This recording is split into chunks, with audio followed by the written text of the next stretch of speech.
Svelga. S in Wayborn M-E-R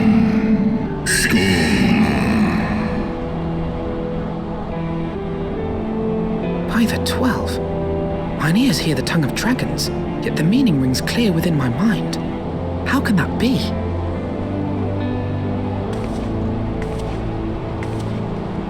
Svelga, do you not remember me?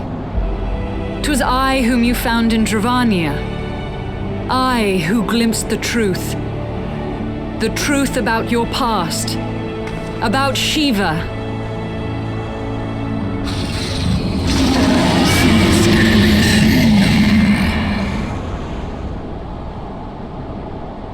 But speak it I must. I have summoned Shiva's soul from the beyond and offered myself as her vessel. She has made her heart known to me.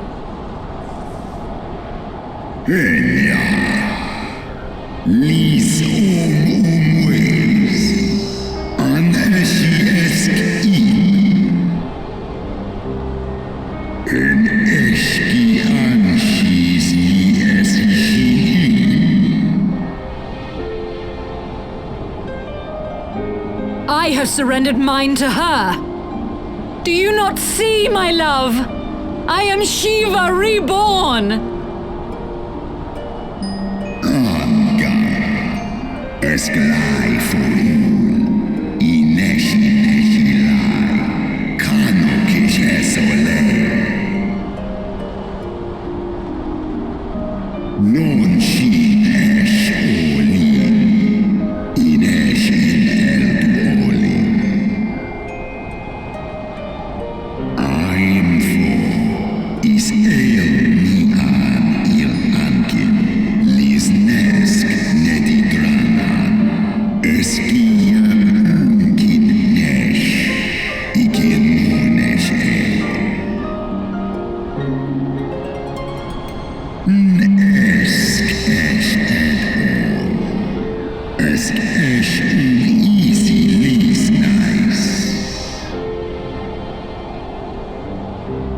Then the spirit that answered me.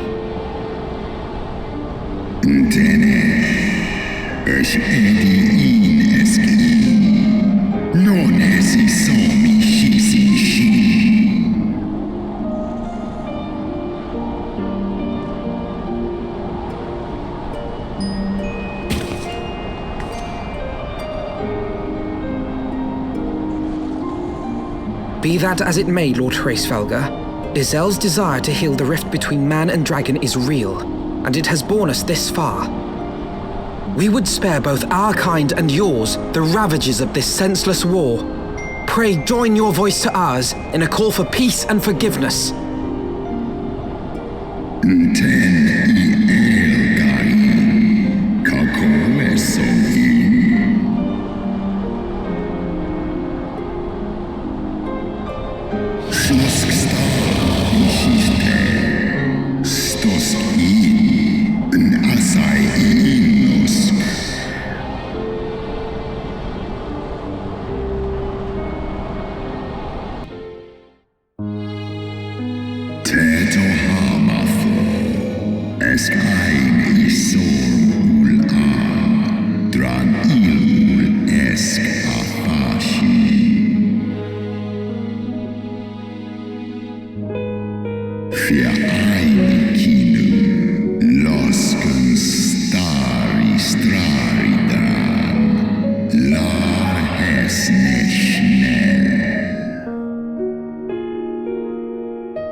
Your tale bears scant resemblance to the one I was taught.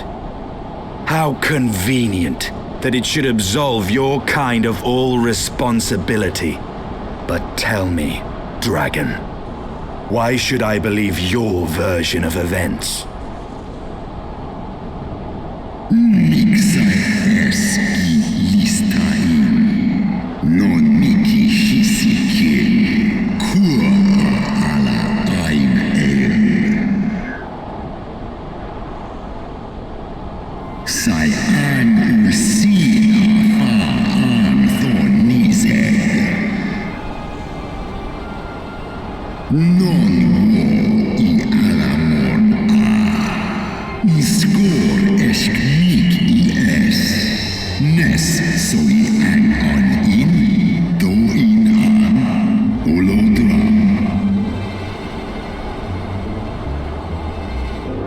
Ishgard's so-called heretics.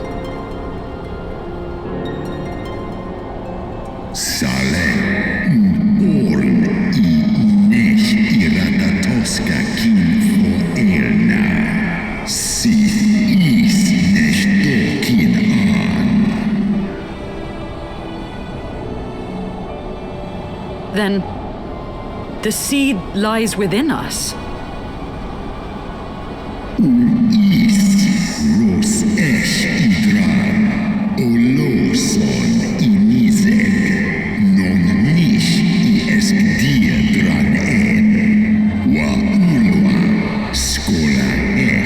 Alakin el andranken,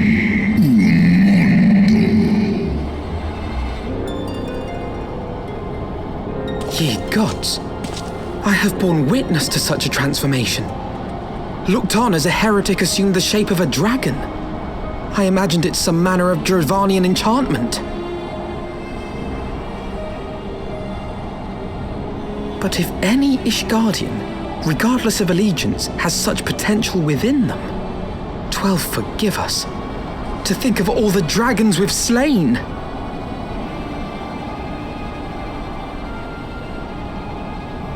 War ulmon alaan as drago. Kawol smain kol suthra halses gnoni se ag in kidnis heg. Oft have I wondered why Nidhogg did not simply raze Ishgard to the ground. Now I have my answer. He has no intention of winning the Dragonsong War, for it is no war at all, but vengeance, an eternal requiem sung for his murdered sister. In ice in drago, ale inia in.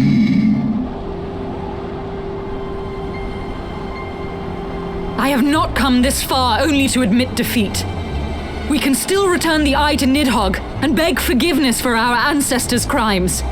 Mayhap our words will sway him.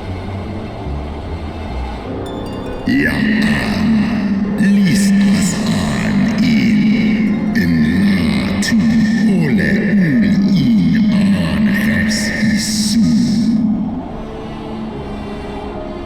Nik du set in sori, nosta no lis as dui for tha in.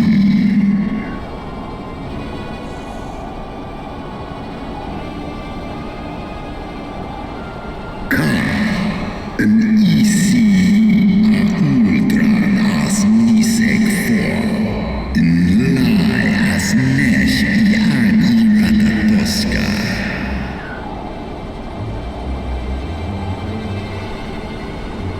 In sith som ishi eskfa ulgar los an. Snosk for an, non an lis I an. Skål ilens an. Skål.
Well, what do you propose we do now? I, for one, am intent on continuing to the east. What is there to be found in the east? Nidhogg's lair, the Eyrie, is said to lie in that direction. And the eye tells me he is near. You cannot still mean to slay him. You cannot still mean to stop me. I have been true to my word and aided you in this fool's errand with Hraesvelgr. But your efforts at parley have come to naught, Lady Iceheart. I would see Ishgard saved, and for that, Nidhogg must die. With the tale of our ancestors' vile betrayal yet ringing in your ears, you speak of continuing this war? Nay, lady. I would but pierce its vengeful heart. When Nidhogg dies, this war shall die with him. A moment, Estinian. You yourself spoke of the Great Worm's strength, that you believed him powerful enough to raise your city to the ground. How then are we few to challenge him? Even behind the stout walls of Ishgard, with an army of knights manning the defenses, our victory would be hard won. Yet you propose to contend with the beast in his own lair. In close combat, this will afford us an advantage. And if the tales are true, the Warrior of Light has bested many an invincible foe. But such speculation is meaningless if we cannot even find the worm. Our first task must be to seek out Nidhogg's lair. The story of this nation grows bloodier by the moment. Must death always be answered with more of the same? Such is the way of things, I fear. I shall consider it a miracle if mine armor is not stained crimson ere this conflict is ended.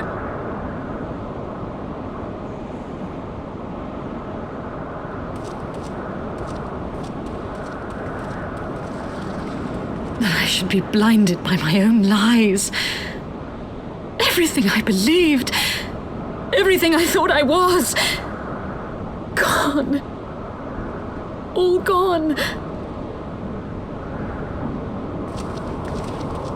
Leave her. Your words will not reach her now. And we have not the time to wait for her to gather up the pieces of her shattered faith.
control panel. It'll be somewhere nearby. Take the lift down, and you should find yourself in the chamber of the Ultima weapon.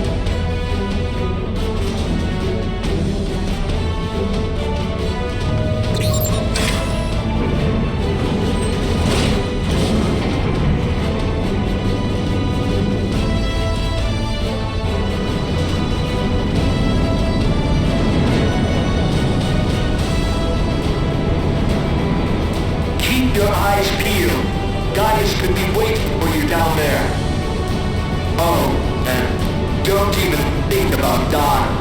You're too bloody useful. The interference is getting worse. I don't think the connection will last much.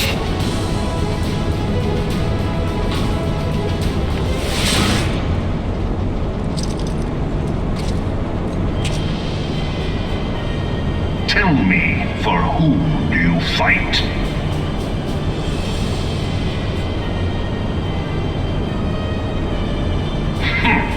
How very glib. And do you believe in Eorzea?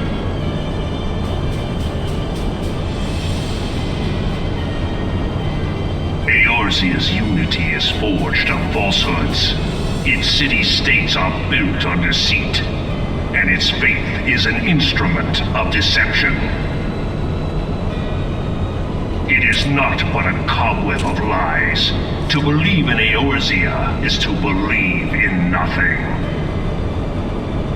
In Eorzea, the beast tribes often summon gods to fight in their stead, though your comrades only rarely respond in kind. Which is strange, is it not?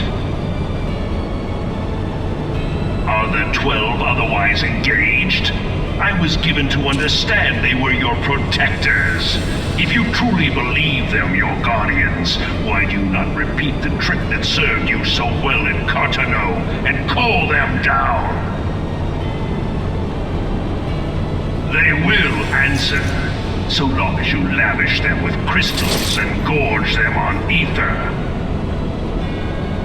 Your gods are no different from those of the beasts.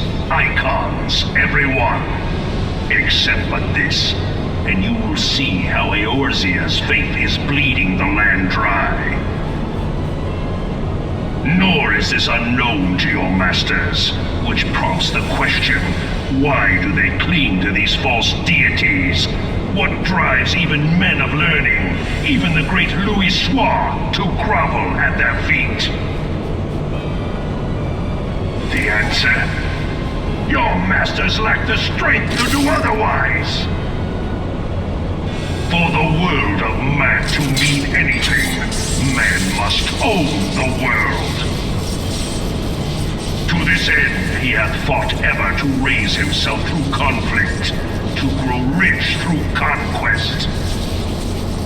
And when the dust of battle settles, it is ever the strong who dictate the fate of the weak.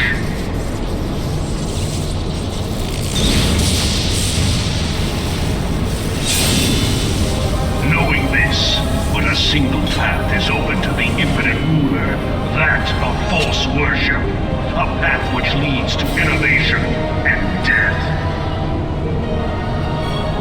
Only a man of power can rightly steer the course of civilization. And in this land of creeping mendacity, that one truth will prove its salvation. Come, champion of Eorzea, face me. Your defeat shall serve as proof of my readiness to rule. It is only right that I should take your realm, for none among you has the power to stop me.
Is that it?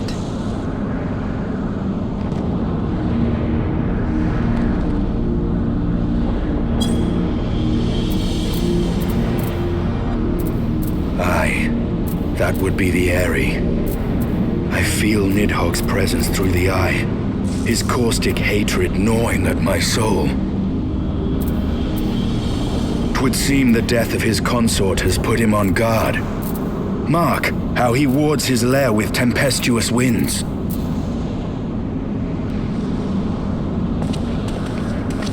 A similar barrier once barred our entrance to the Primal Garuda's domain, until we discovered the means by which it could be penetrated.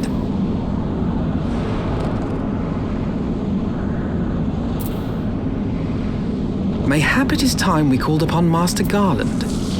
It will be just like the good old days, no?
Feast your eyes upon our latest and greatest feat of engineering.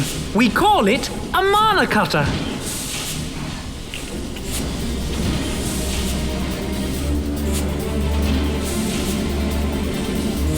After you put down Gaius, Wedge and me struck out on our own for a bit and started work on the successor to the tiny Bronco. Impressive little thing, isn't she? My talent for ship design has plainly rubbed off on them.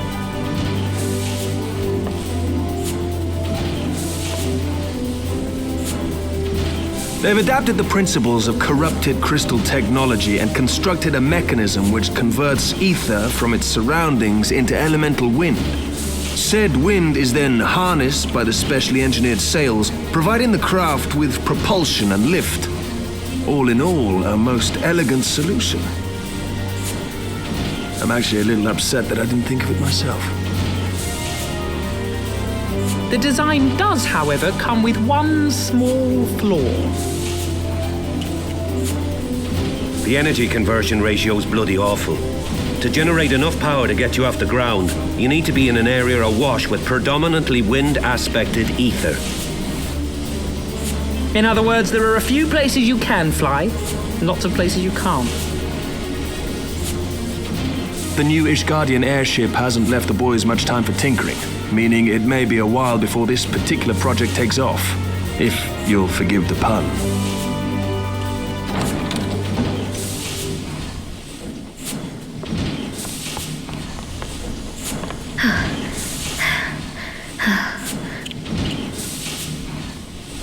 Tataru, what's happened? I've been looking all over for you. There's been word from Aldar. It's about Her Grace the Sultana.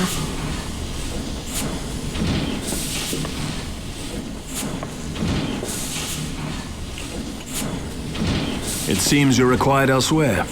Leave the mana cutter with us. We'll see that she's airworthy and suitably equipped to slice through those winds.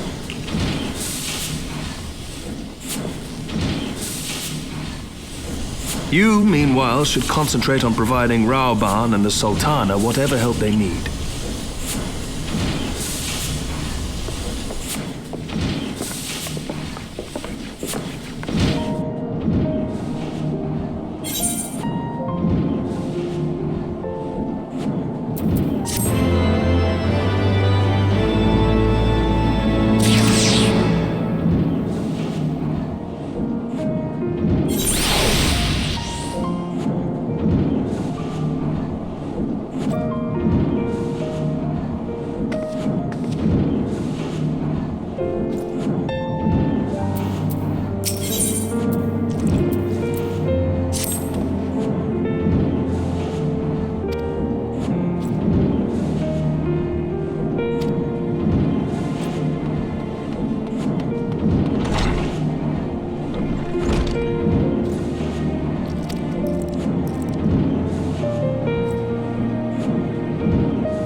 Thank you for coming. No thanks are necessary, General. I trust your recuperation continues apace. I cannot complain. Thanks to Higiri and her ministrations, I've regained much of the strength I lost during my imprisonment.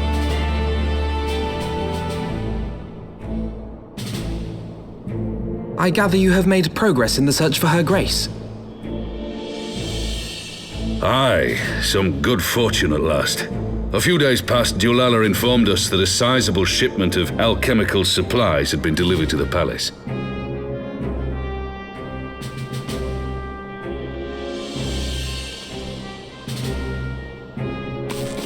With Papa Shan's assistance, I set out to ascertain the source and nature of the shipment. My inquiries led me to Frondale's frontistery. There, I learned that an order had been placed for a curious substance designed to sustain patients trapped in death-like slumber. An invention of the former head alchemist, apparently. A death-like slumber? This cannot be a coincidence. It lends some weight to Dulala's claims, aye. Her Grace is likely somewhere within the palace, abed but alive. Before making any attempt to extricate the Sultana, however, it seemed prudent to learn what manner of substance was used to induce her torpor. To that end, I made inquiries as to the whereabouts of the one most like to have administered it. The lady-in-waiting, Meriel. We sent for you as soon as we learned of her location. All that remains is to apprehend the woman. We shall find our cat's paw in the Silver Bazaar. But we must tread carefully. The market is not the bustling place it once was, and someone is sure to mark our coming. Should they inform the monetarists, we'll have a fight on our hands. We must be prepared for the worst, and being short an arm, I thought it wise to take another in its stead. What say you, Warrior of Light? Will you lend me yours? Then I pity the bastard that stands in our way. Come, my friends, for Nanamo and for Ulda!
You are Meriel, the Sultana's former lady-in-waiting?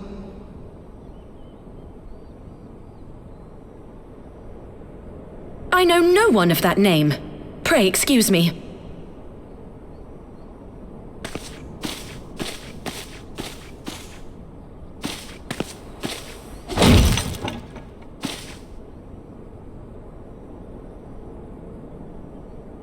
General Alden!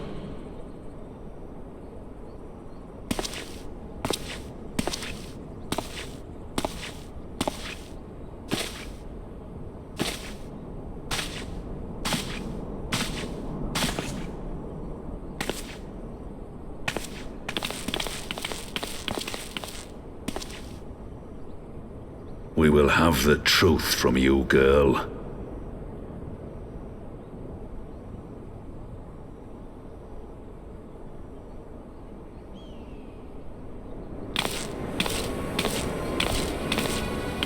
Mayhap it would be better coming from me.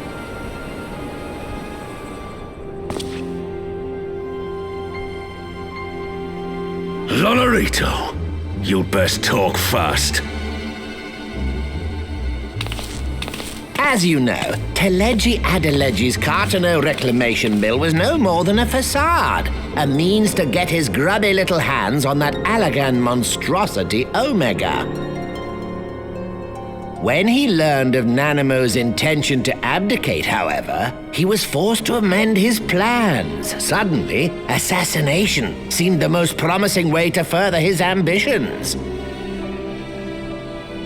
I am told Teleji had discovered a maid in whose veins ran the blood of House Thorn, a new, more pliable puppet to sit the throne.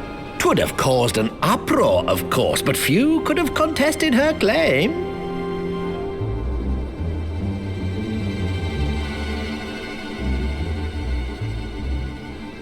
'Twas plain that Teleji's wild machinations had outgrown our ability to control them.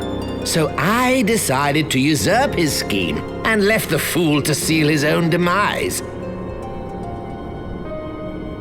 And what of Nanamo?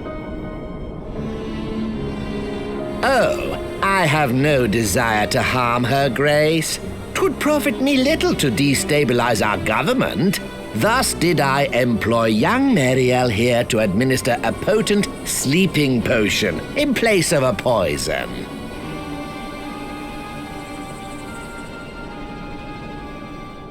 You should know, General, that your dear friend Ilberd was fully aware of my plan. I had him lie about the assassination as a means to prime your rage against Teleji. We weren't entirely sure how you would react, but things went rather better than expected.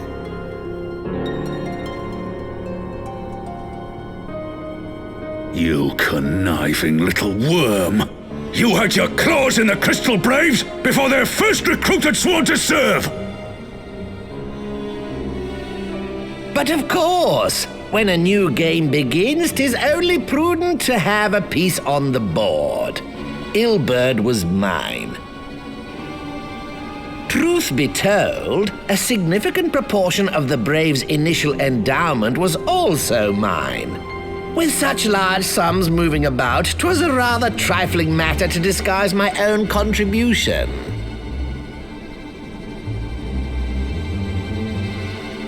Ah, Ilberd. I secured his services with a promise to support his cause once my authority had been solidified. I swear, the man thinks of naught but prizing Alamigo from the grasp of the Empire. Unlike you, General, the poor fellow seems quite unable to forsake the land of his forefathers. Mayhap that's why he called you a traitor to your people and a disgrace to your homeland, amongst other things. What was it he always compared you to?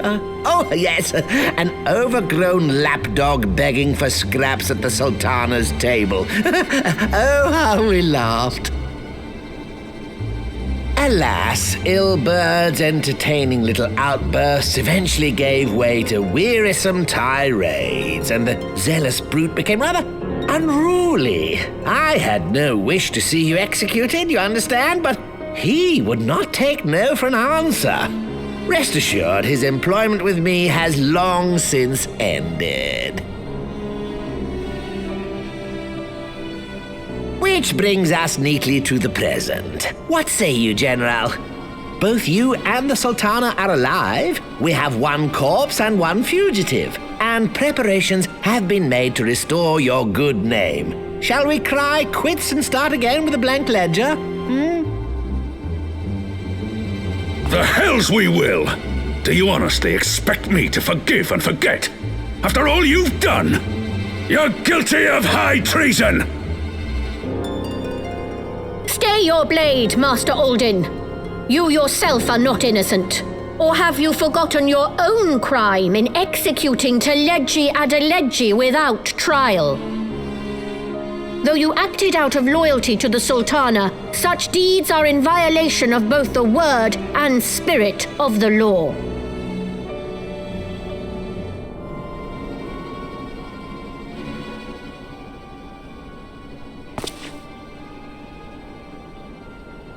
If you would, Lord Lolorito?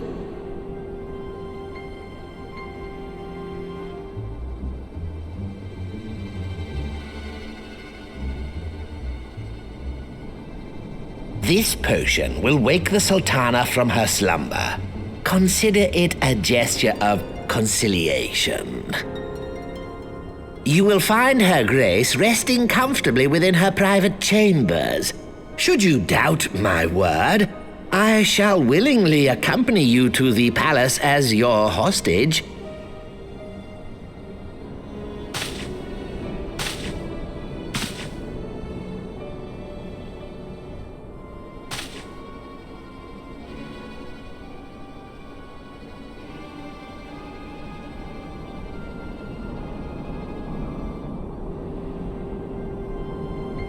I like not your motives, Lolorito.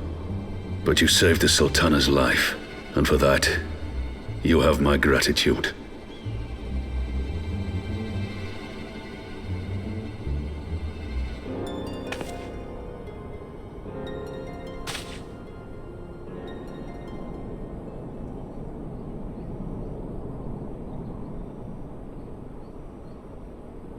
Rauban Aldin, you are hereby reinstated as General of the Immortal Flames. The citizens of Uldar shall once more be united under Nanamo Ulnamo, and together we shall usher in a new age of prosperity.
the longest dream.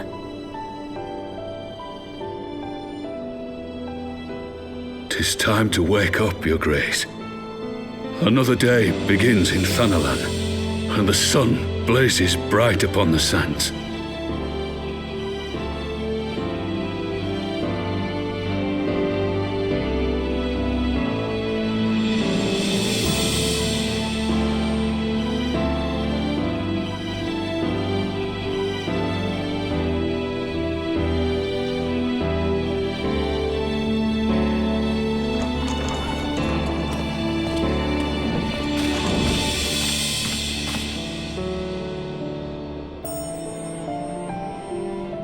Her Grace is awoken.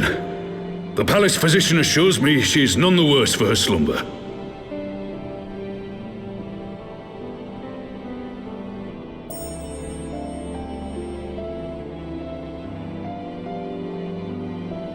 I believe Her Grace will soon resume her plans to place the government of Uldar into the hands of its citizens. Whatever path she chooses to take, I shall walk it with her. And we shall tread slowly, lest the nation be unsettled in our wake.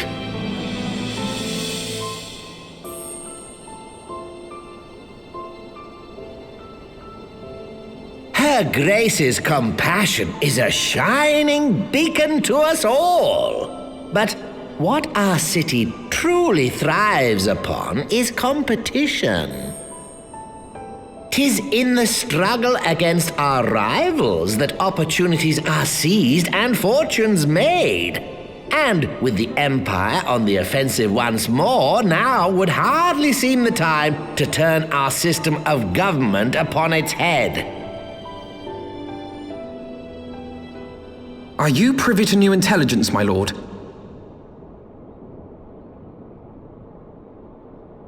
I would hardly call it new. Remind me, what was the name of that enormous Imperial warship which met its end in Mordona? Oh, wait, I have it. The Agrius, yes, well. 'Twould appear that the Garleans have been hard at work on another such vessel. How close are they to completing this ship? Is it operational? Its maiden flight was a success, I hear. I should imagine Emperor Varys is eager to see how it performs in battle. My lords and ladies, I move that it is time to repair the damage caused by Teleji Adeleji and prepare our great nation to repel the Empire once more.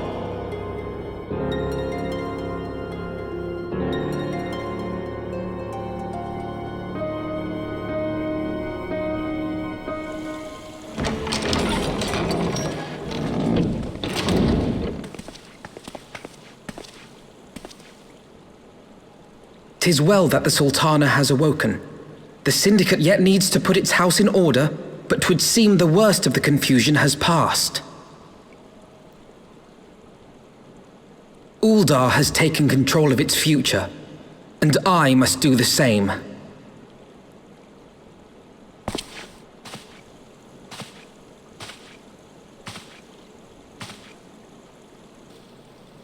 I have decided to disband the Crystal Braves. Among the recruits, there were those who supported our order's goals and convictions with all sincerity. 'Tis my hope that these loyal men and women will choose to remain our allies in the battles to come. As for those who sided with the traitor, Ilberd, they shall be hunted down and held to account for their crimes. It is my earnest hope that they will surrender themselves peaceably when the time comes, though I think it unlikely. Ah, my all-conquering Crystal Braves. The model army meant to pave the way for a single unified grand company of Eorzea.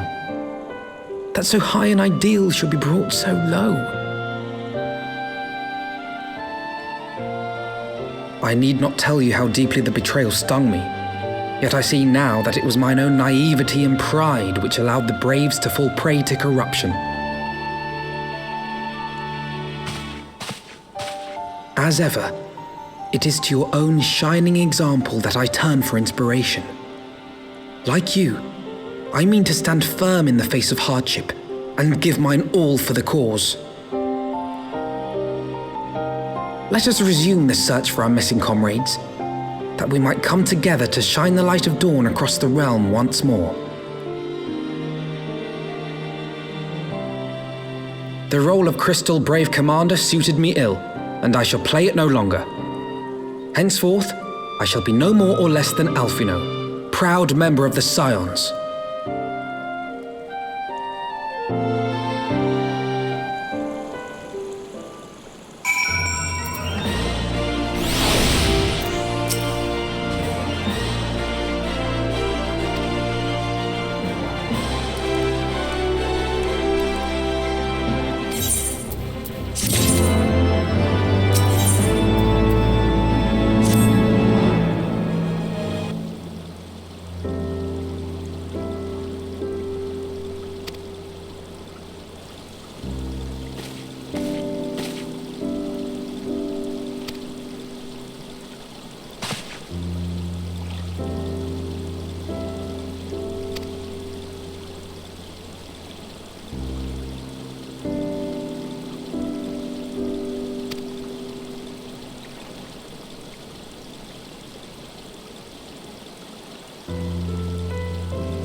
All stands ready, Lord Commander. The moment has come then.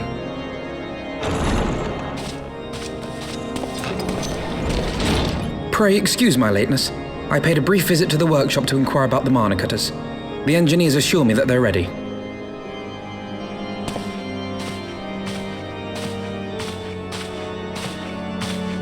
The area is now but a short flight away. Yet what a long and winding path we took to reach this point. Were it not for Master Alphino's proposal, we never would have attempted to parley with the dragons. Though our negotiations yielded little, our expedition with Lady Isar taught us much.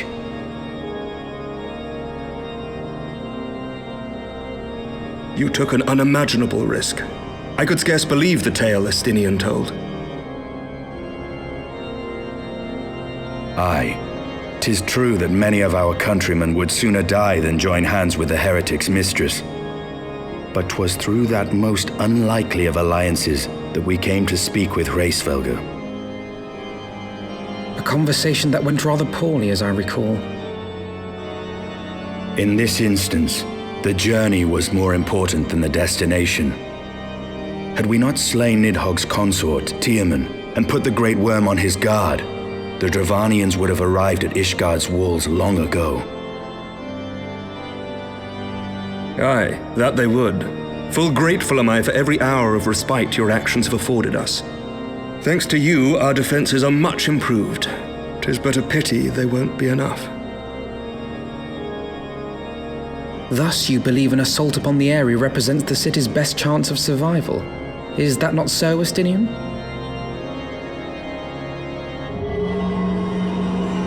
I am under no illusions. Nidhogg's might is legendary. But with his eye in my possession, I can stifle his strength at the source.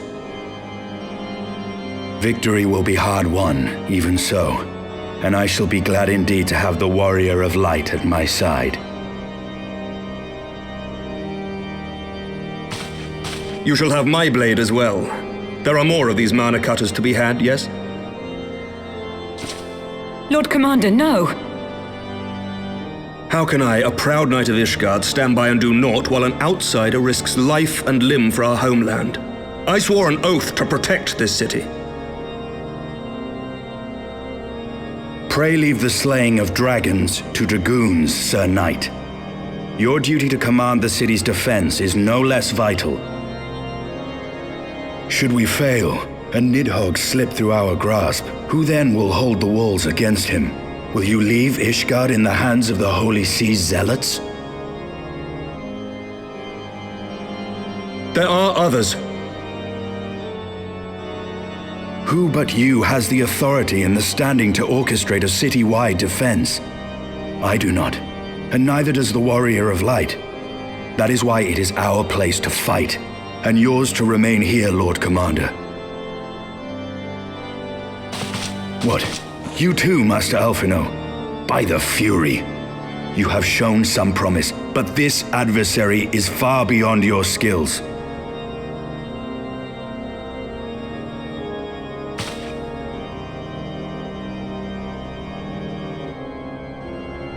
Your candor is appreciated, Sir Dragoon. I shall remain then and cheer you from afar.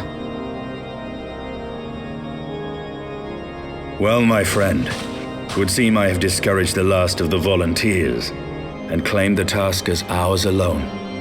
But if any alive can best this worm, 'tis surely we too.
folly.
will end your struggles! Know your folly.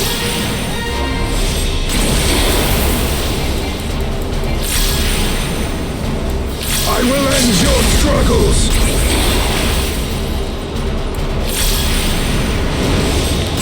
I will end your struggles!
Your guard is down.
Your guard is down.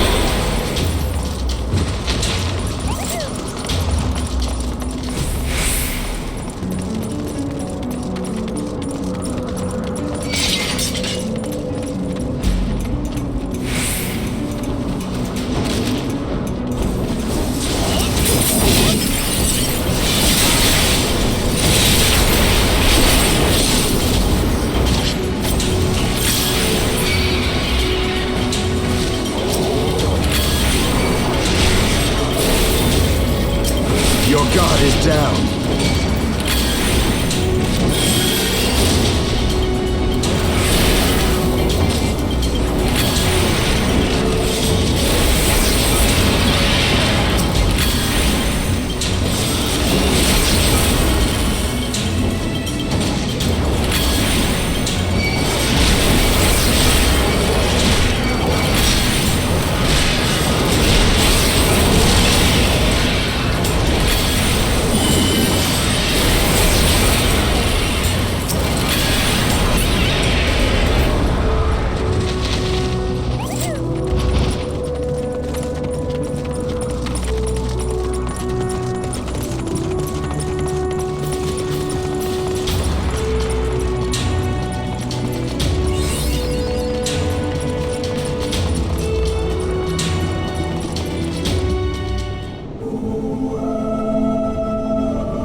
guard is down.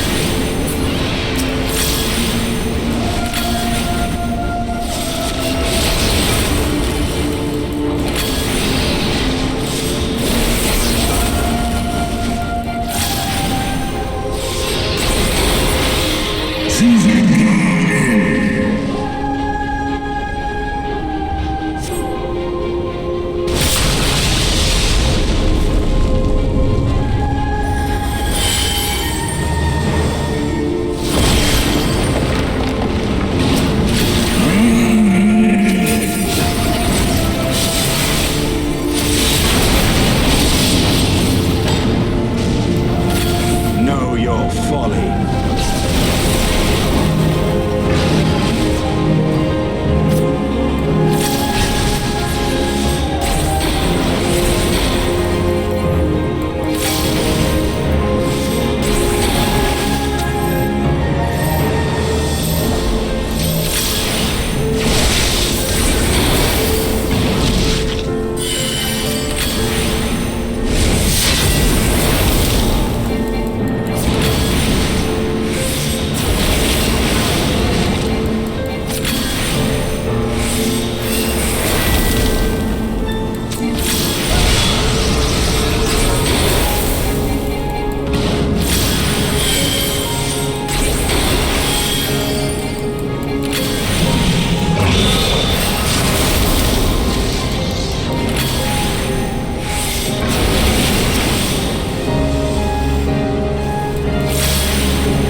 No, Worm! This ends here!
You gifted my people 1,000 years of suffering.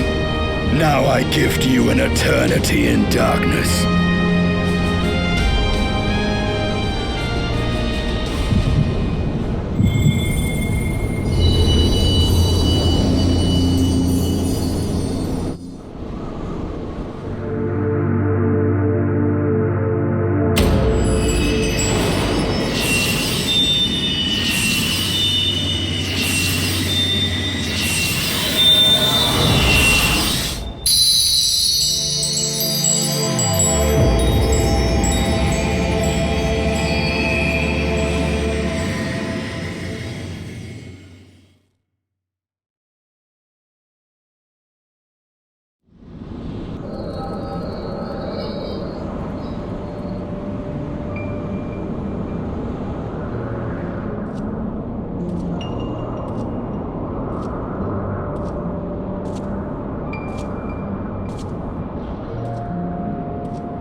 are ours, Lord Eldrath. The eyes of Nidhogg.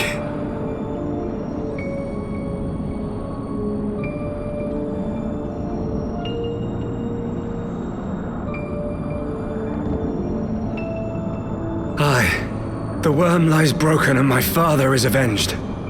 With the wellspring of his vitality thus denied him, Nidhogg shall not linger long in this world. But behold the terrible price we have paid. My sire is dead, so many brother knights slain. We traded our honor for the strength which now courses in our veins, and still we are forced to make such sacrifice. But not in vain, my lord. Hraesvelgr is the only great worm left in Dravania, and he dares not leave his lair. With Nidhogg's eyes in your possession, who now can challenge the might of Ishgard, ascend the throne, and take your rightful place as the ruler of our people?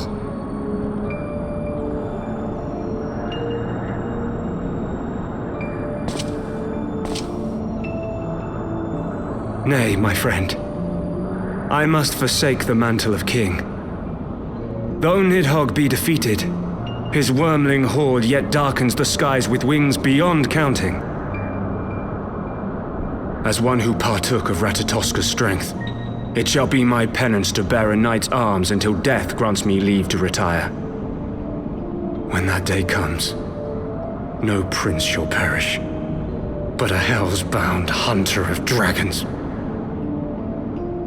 But Lord Haldreth, what then shall become of the royal line? Think of your people, my lord. Without a king, who will the common man turn to in his hour of need? How will he find his way without your benevolent hand to guide him? I thank you, Sir Flavian and Sir Silvertrill, for dispelling my remaining doubts. With men of such wisdom and compassion in service to the realm, 'tis plain that Ishgard has no need of a king. But if you must bow to the demands of tradition, you need look no further than yourselves for one worthy to wear the crown.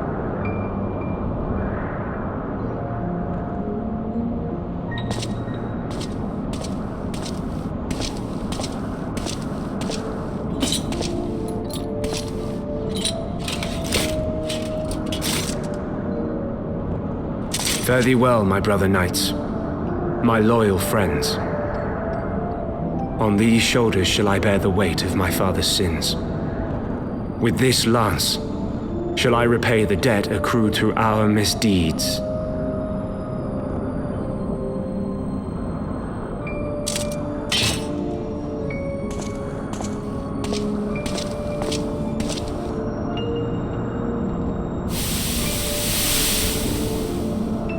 What cruel jest has fate played upon us?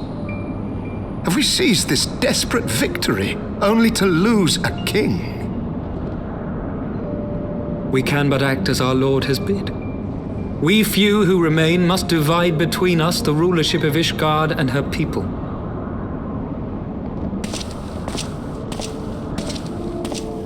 Not I. My oath was to Lord Haldrath and he alone. If he is not to be king, then I would hang up my shield as well. Will you abandon us too, sir?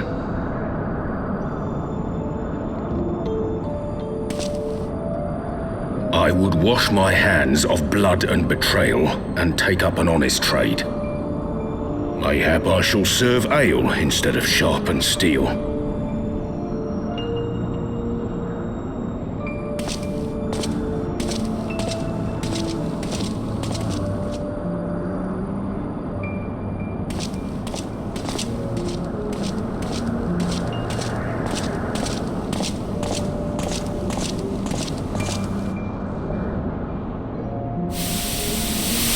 We four, then.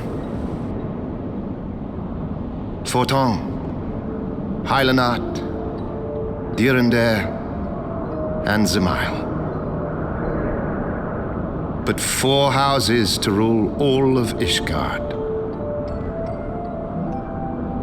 And what of the throne? We keep it empty.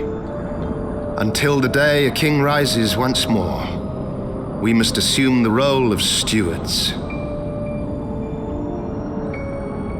We shall shape our nation anew with a history of our own making, and let the truth of this dark day die here, upon the battlefield.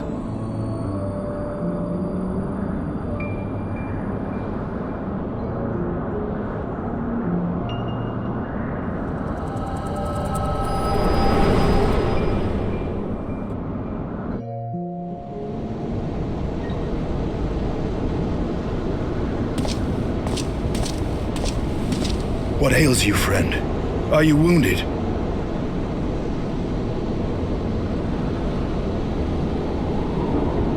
You have borne witness to history, to the culmination of the first battle with Nidhogg.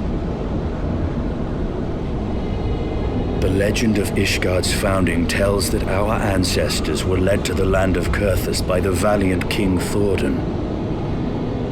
In the midst of their journey, they came to a wide chasm, where they were set upon by a great worm, Nidhogg. A furious battle then ensued, with Thordan leading the van. Though the brave king was slain defending his people, his son, Haldrath, the first Azure Dragoon, fought on undaunted.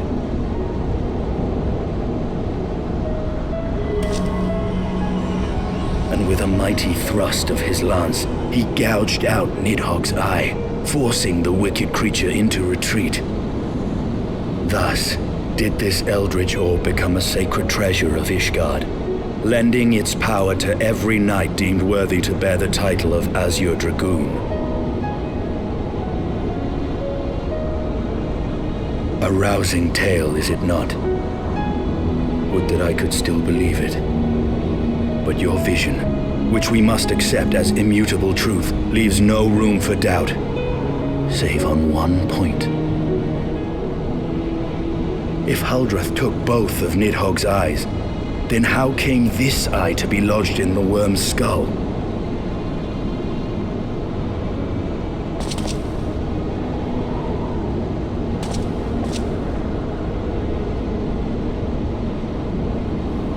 Beneath every answer we unearth, another question lies buried.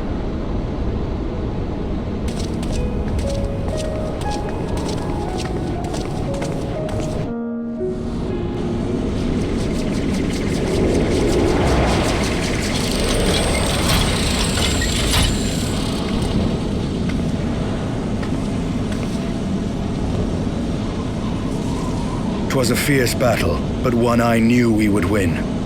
Your fame is well deserved, warrior of light. Full proud am I to have fought at your side. I would fain return with all swiftness to Ishgard to inform the Lord Commander of our triumph.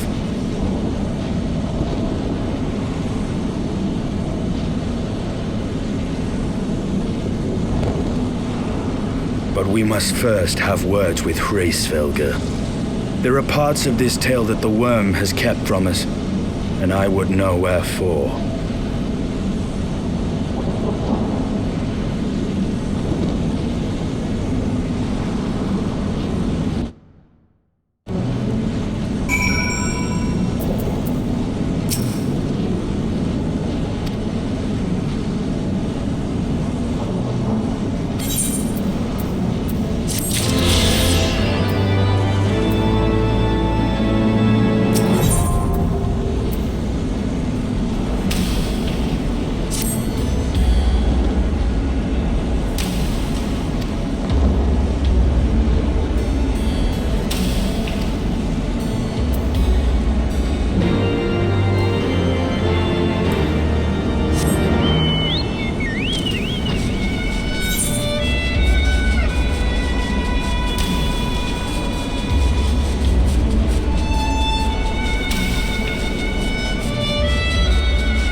You mean the moment I prized your eye from his head?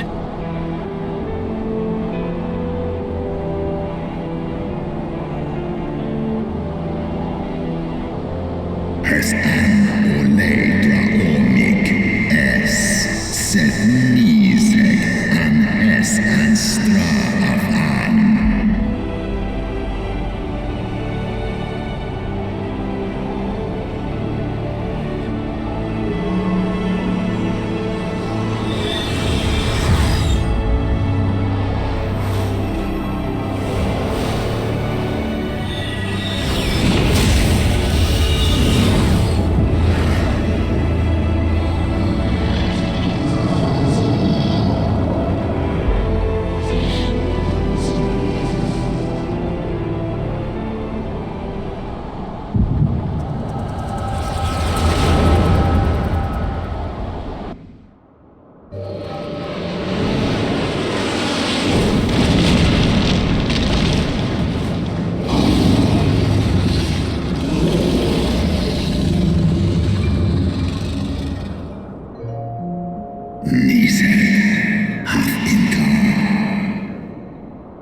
It was yours. Your strength that sustained Nidhogg all these years. Would that Haldreth had dealt the worm a killing blow. Kom an i fåren King Luna Hästmån in.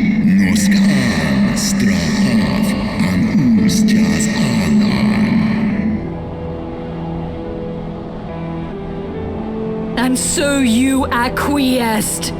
You surrendered your eye to Nidhogg, knowing full well the suffering he would inflict. This one somehow in Ela.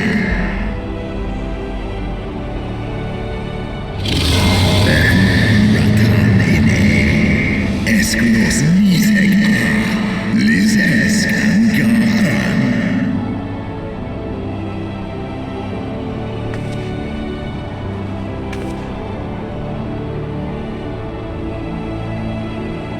I'm fire, call Tolos Ineskla.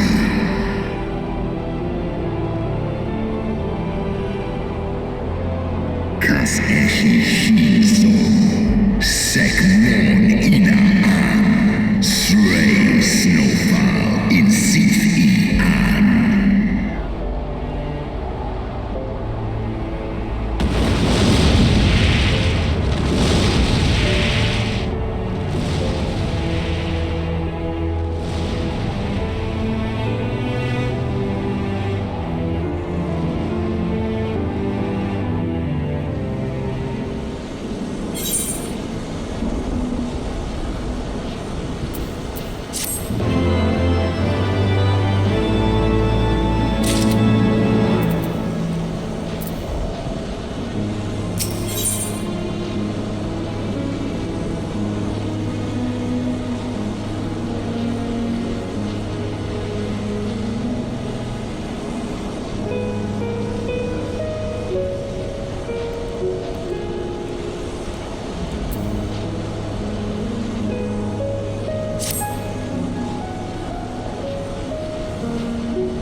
Was my life's goal to slay Nidhogg, but I find there is little joy to be had in its accomplishment. But you have rid the world of a hate-filled creature, and ended a bloody war in so doing. I lost my family to Nidhogg's flames, and 'twas with fury in my heart that I took up the lance. Every blow I struck in the name of vengeance. We were not so different, he and I. I will not judge you for your deeds. I have not the right. Too many innocents have perished in the name of my greater good. Yet even with all that has passed, the tale is incomplete.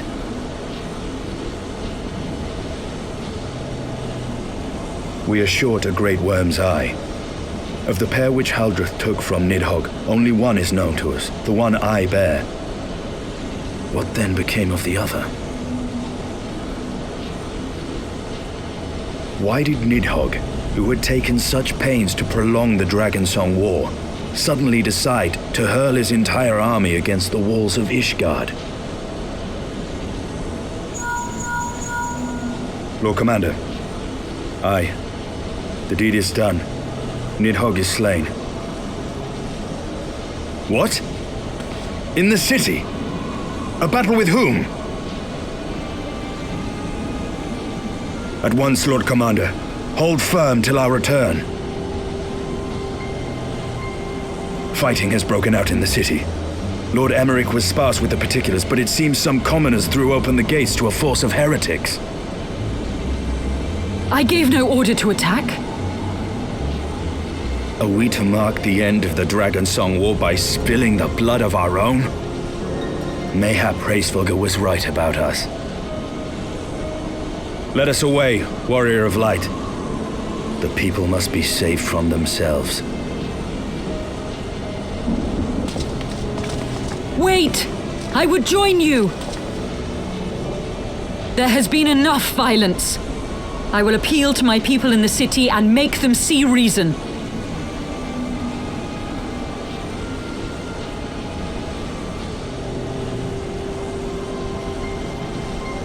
Come then, Lady Iceheart.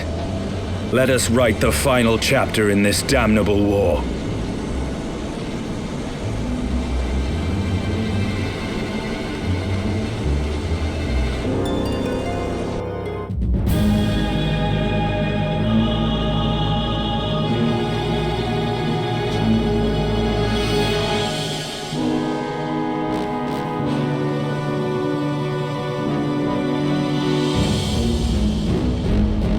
A small army of heretics has invaded the city, Your Eminence.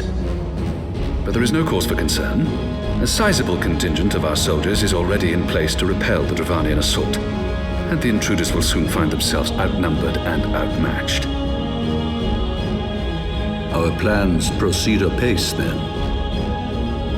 Yes, Your Eminence. This unrest shall serve to feed the people's fear of the heretics and the dragons both. And lend renewed fervor to their prayers for deliverance. Very good. Grant our guests what time they need to sow a measure of chaos, then order the Temple Knights to crush them. Your will be done.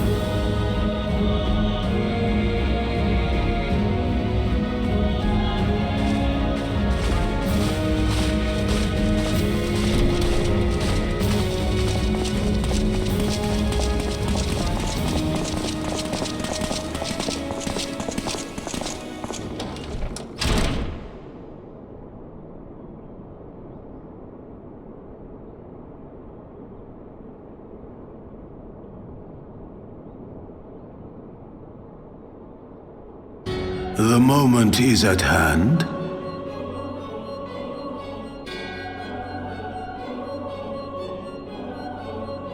Excellent. All shall soon be in alignment.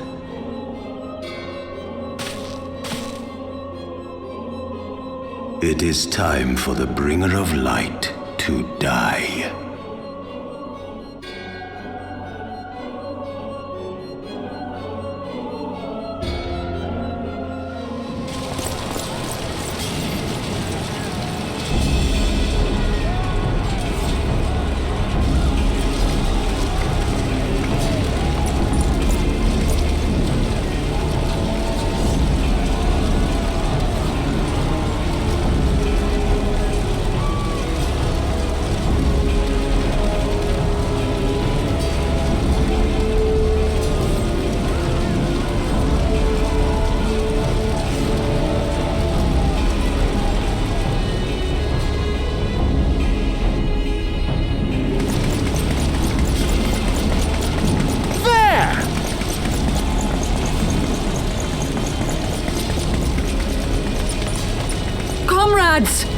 Sheathe your swords!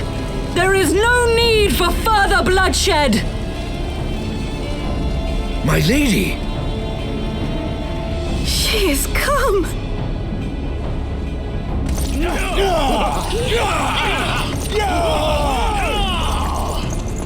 Hear me, brothers and sisters!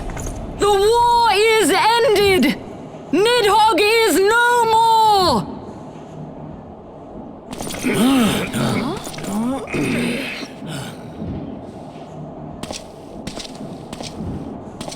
Aye, it is so! This adventurer and the Azure Dragoon laid the Great Worm low!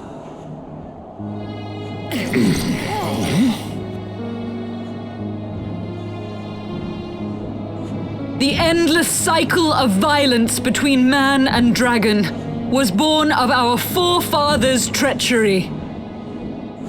You have followed me, bled with me, to bring this truth to light that we might all know peace. But Nidhogg is dead. Nidhogg is dead, my friends. He who bore such hatred towards Ishgard is dead. Let his hatred die with him, I say. Let us sheathe our swords and go in peace. Have we lost? No, my friend. Far from it. At long last, the peace for which we have so desperately fought is within our grasp. And I, for one, would not forsake it.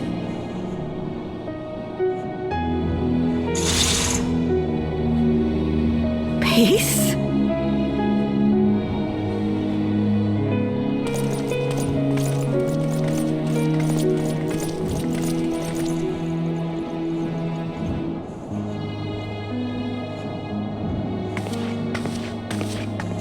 Seize the witch! Let none escape!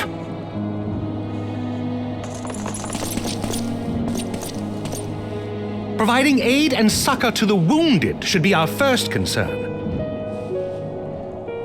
If the heretics mean to observe the peace, then it would be folly not to do the same.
Praise Halone, you are safe.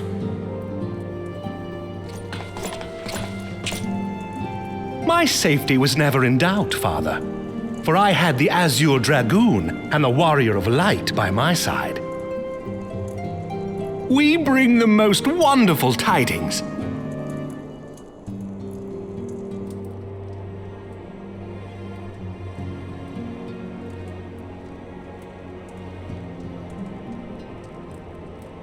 The infamous Lady Iceheart, here in Ishgard? This is most unexpected. She has done much to quell the violence. The Inquisition may not approve, but we are glad of her presence. And with the Great Worm's demise, even our nation's more reactionary elements will have scant grounds to press for her immediate impeachment. My thoughts exactly. What of the truth revealed to us by Hraesvelgr? That the origins of the Dragonsong War, a core tenet of Ishgardian faith, are quite unlike those depicted in the scriptures. That men and dragons once lived together in harmony, and that it was man's treachery which shattered the peace and plunged our peoples into war. The same scripture also describes the origins of the High Houses. Were it exposed as false, the legitimacy of our rule would be called into question. If both Highborn and Lowborn can trace their ancestry to Thordan and his Knights 12. But a single sip of dragon's blood is required to confirm their lineage.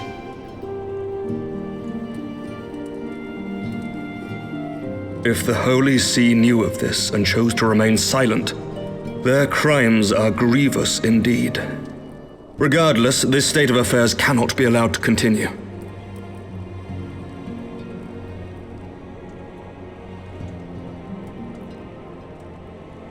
Sir Emmerich, you cannot mean to raise this matter with the Archbishop. Pray consider what you are proposing. If the Holy See chose to conceal the truth for centuries, what reason would they have to reveal it now? At best, you will be branded a heretic and clapped in irons. Then at least the Archbishop will have shown his true colors. My friends, This war will never truly be at an end until the truth is made known.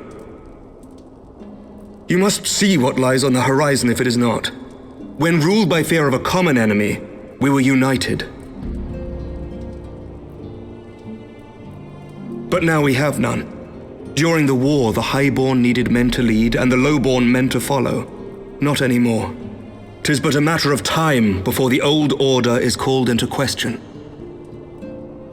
Lady Iceheart will share the truth with her followers, and the Holy See will be powerless to stop its spread. The disenfranchised will rise up united, and blood will flow in the streets once more.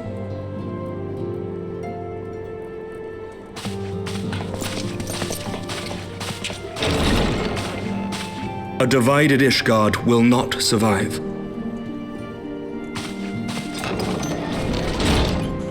Tread carefully, Lord Commander.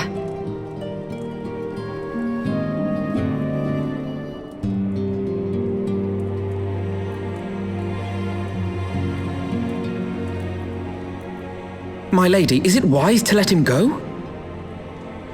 I sympathize with the Lord Commander's desire for reform, but to approach the Archbishop in this manner bespeaks an idealism to which I did not think Sir Emeric prone. Though he comports himself as a realist, he has long dreamt of reform. 'Twas that idealism which first drew me to him, that which made me swear an oath to serve. We must not think of ways to hinder his cause, but rather ways to aid it, even should the Holy See cry heresy. You cannot mean... If the Lord Commander does not return from the vault at the appointed hour, I mean to go and fetch him. Have care, my lady. Your words border on treason. Should they reach the wrong ears, you will be declared an enemy of Ishgard. That is a risk I am willing to take. Lest you forget, my lord, I am not born of this land. My loyalty is to the Lord Commander alone. But I speak only of what may come to pass. If the rumors regarding his heritage are to be believed, we have naught to fear.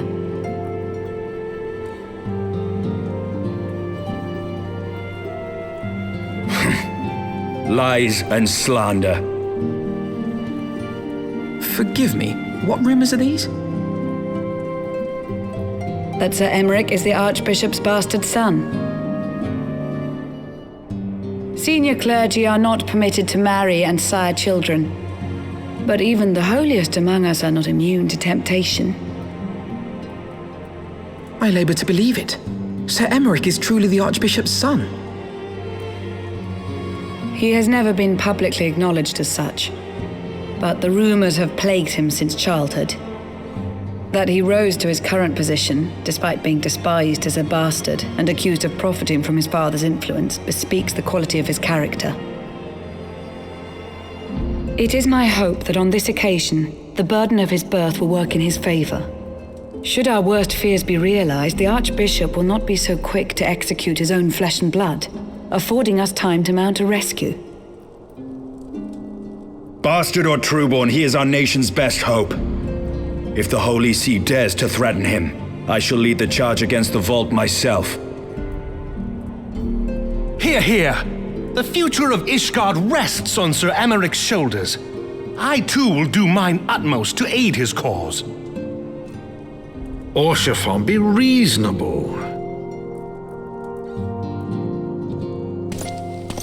A knight lives to serve, Father, to aid those in need. The people need Sir Emeric more than ever, and we may be his only hope. There is no greater calling for a knight than to save the life of his fellow man. I swear to you, on the sigil of our house, that I shall do this and make you proud.